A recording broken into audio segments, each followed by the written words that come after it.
Propel Kids. Welcome to the service today. We hope that you're excited to be watching with us, and we've got a lot going on because we're continuing our series Mud Run.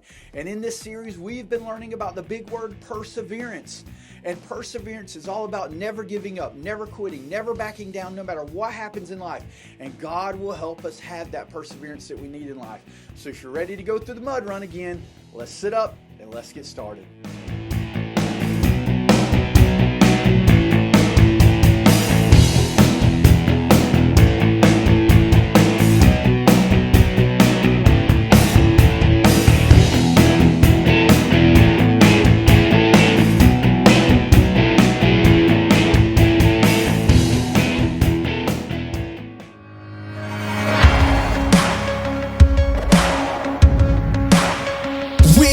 Give in or give out. We won't give up or back down.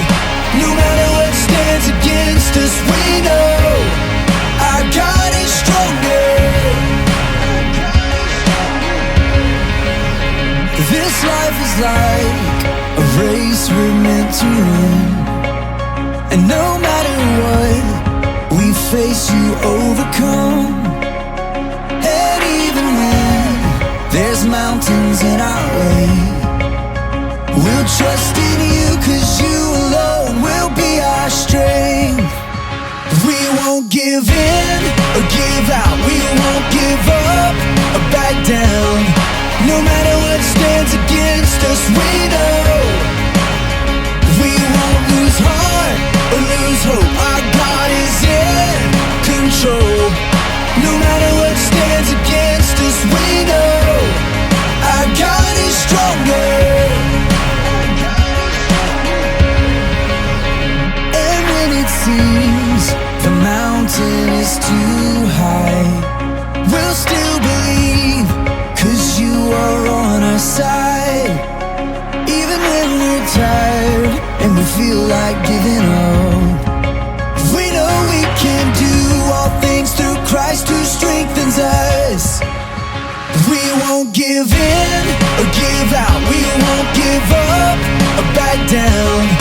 No matter what stands against us, we know we won't lose heart or lose hope. Our God is in control. No matter what stands against us, we know our God is stronger.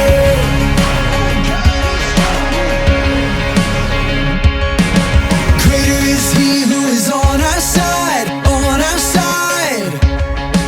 Greater is He who is on our side than anything that stands against us. Greater is He who is on our side, on our side. Greater is He who is on our side than anything that stands against us. We won't give in or give out. We won't give up or back down.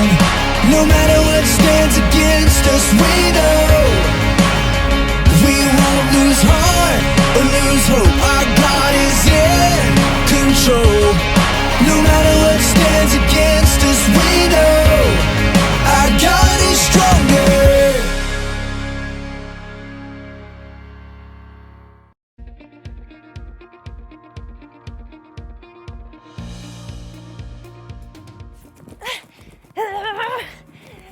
Come on. Hey, I'm Haley. Don't mind me. I'm just getting ready for the mud run. My friends and I are running as a team. There's a lot of mud running in this mud run, but it's more than that. There are hills and trenches and obstacles. It's a beast. So I've been pulling this thing for over an hour to know what my legs will feel like by the end of the race. The answer is Jell-O. They feel like Jell-O. But I'm not giving up because I have perseverance. Perseverance is refusing to give up when life gets hard. Okay, how far did I get? Oh. Again! Come on, Haley! You can do this! Gotta keep moving.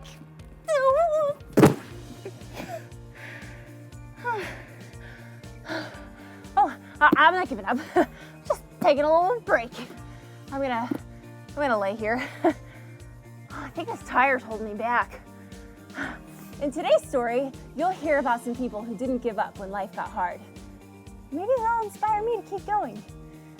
Right after I take a little nap.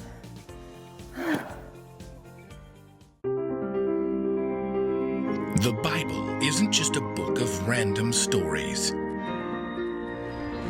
It's 66 different books that come together to tell one story. An incredible one. About God's love for us. And now for an amazing story. Inspired by the book of Hebrews, chapter 12, verse 1. The Bible is filled with words of wisdom that encourage us to love God, love others, love life.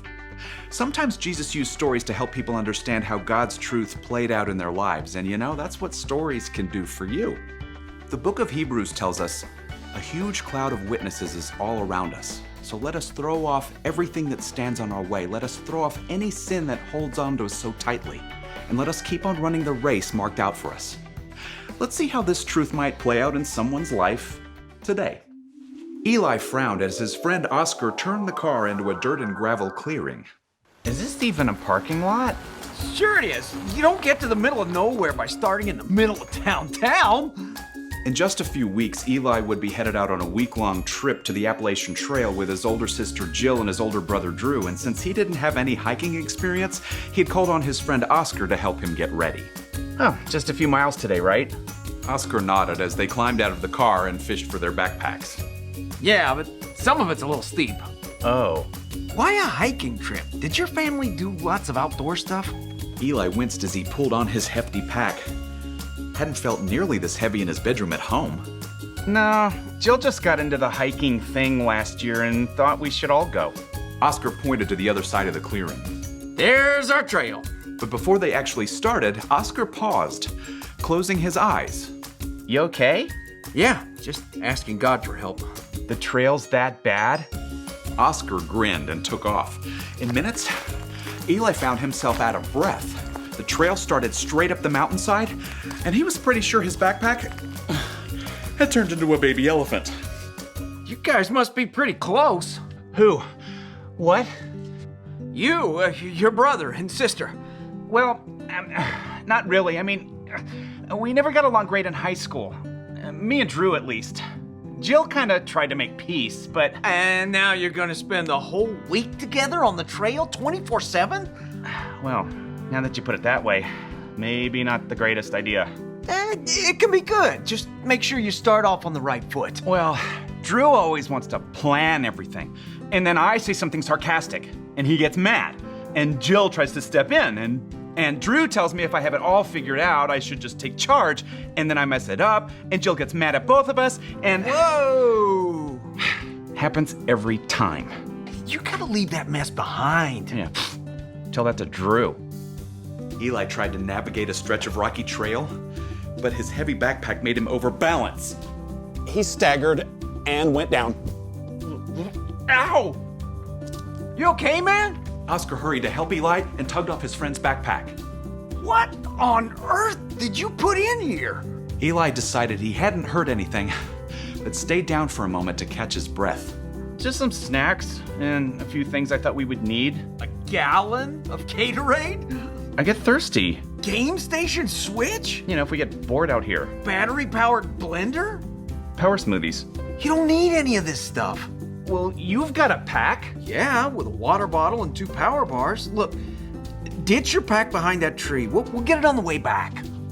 Eli did not want to leave his stuff behind, but he really didn't think he could make it up the mountain with his baby elephant backpack either. Well, okay. So the friends began their climb again, and Eli actually began to enjoy the trek. Hey, you really think I can make it a whole week hiking with my sibs? The hiking part or the family part? Both, I guess. You gotta have help. Like prayer? Sure, but we got an entire cheering section too. There's this great verse in Hebrews goes, a huge cloud of witnesses is all around us. So let us throw off everything that stands in our way. Let us throw off any sin that holds on to us so tightly, and let us keep on running the race marked out for us. Eli considered the verse as they hiked a level stretch. Okay, so I get the part where I gotta leave behind the stuff holding me back. Like being sarcastic with Drew and staying mad. Yeah, that stuff will keep you down worse than a blender in your backpack. But what about the cloud thing? Oh, the witnesses. Well, that just means we can follow the examples of people in the Bible who didn't give up, like Joseph.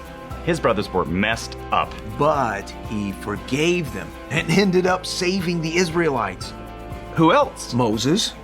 Oh, he couldn't even talk, but he kept going back to Pharaoh over and over and asking him to free God's people. Noah. Well, the whole world was laughing at that dude, and he built a boat anyhow. They all kept going. So I can? If you pack some forgiveness and humility and a couple of pairs of really good socks. Panting, Oscar and Eli made it around one more rocky curve and burst out of the trees to find themselves on top of a high ledge. The entire sunlit valley spread out below, a river running through it like a thread of silver.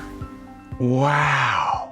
Now, Eli knew that the big hiking trip with his brother and sister would not be easy, but if they didn't give up, it could be good.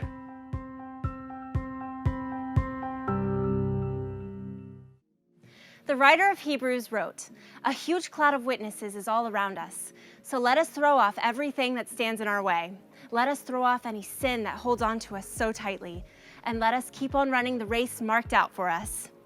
So, my question for you is, what's standing in your way? What's holding you back?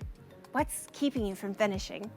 Sometimes we're held back because we don't think we're strong enough or smart enough or good enough. We don't think God could use someone like us. Well, look back at all the people in the Bible that God did use. Ordinary men and women who weren't super smart or super good. If God used them, He can use you and me. Just knowing that can help you keep going.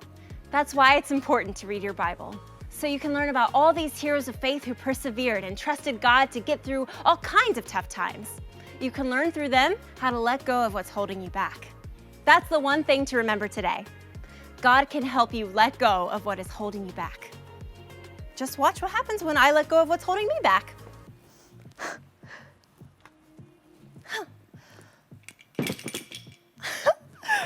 Okay, on your mark, get set, go!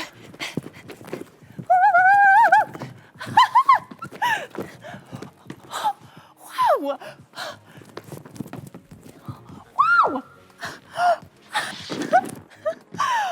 That made a huge difference. Mud run, here I come.